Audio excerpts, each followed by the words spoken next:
ini aku mau bahas teori kepribadian dari Hans-Jürgen Eysenck.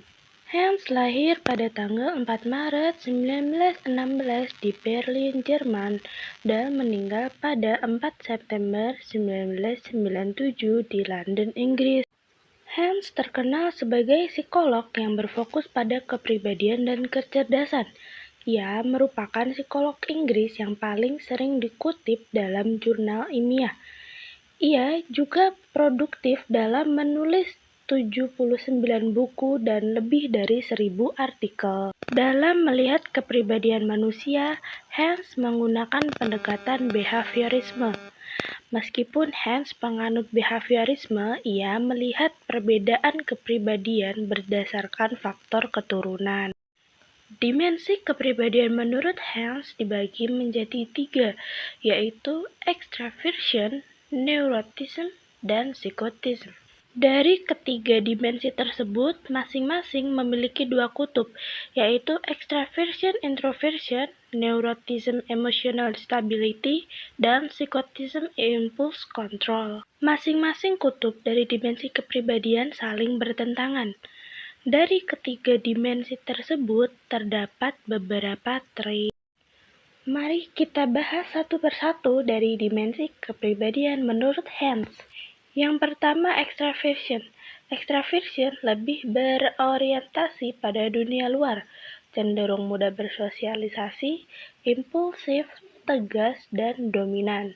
Sedangkan introversion kebalikan dari extraversion. Perbedaan extraversion dan introversion ada pada tingkat kerangsangan korteks atau CHL, serta kondisi fisiologis yang sebagian besar bersifat keturunan. Yang kedua, neuroticism. Dasar biologis dari neuroticism adalah kepekaan reaksi sistem syaraf otonom. Individu dengan ans tinggi pada suatu kondisi lingkungan yang wajar dan mampu merespon secara emosional menjadikan individu tersebut lebih mudah mengalami gangguan neurotik. Extraversion dan neuroticism bisa digabungkan mengenai CHL dan HNS. Yang pertama, terdapat subjek dengan introvert tinggi dan neurotik tinggi. Maka subjek tersebut cenderung memiliki simptom-simptom kecemasan, depresi, fobia, dan obsesif-kompulsif, atau dapat diartikan mengalami gangguan psikis tingkat pertama. Yang kedua, subjek dengan ekstrovert rendah dan neurotik tinggi. Subjek tersebut cenderung psikopatik, kriminal, atau dapat diartikan mengalami gangguan psikis tingkat kedua. Yang ketiga, subjek dengan introvert tinggi dan stabilitas rendah, cenderung dapat dipercaya, tenang, dan berpikir mendalam. Kemudian yang keempat, subjek dengan ekstrovert rendah dan stabilitas rendah. Subjek tersebut cenderung riang, responsif, dan suka berbicara. Dinamika kepribadian selanjutnya yaitu psikotisme.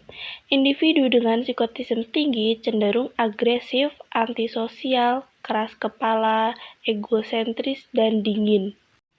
Dari ketiga dimensi tersebut, 75% bersifat turunan dan 25% berasal dari lingkungan. Analisis faktor menurut Hans dikategorikan melalui sifat-sifat manusia untuk mereka pilih sesuai dengan kepribadian mereka. Terdapat 4 hierarki kepribadian menurut Hans. Yang tertinggi yaitu tipe, yang kedua trait, yang ketiga habitual response, dan yang keempat specific response. Sekian dari saya, kurang lebihnya mohon maaf. Sampai jumpa di video selanjutnya.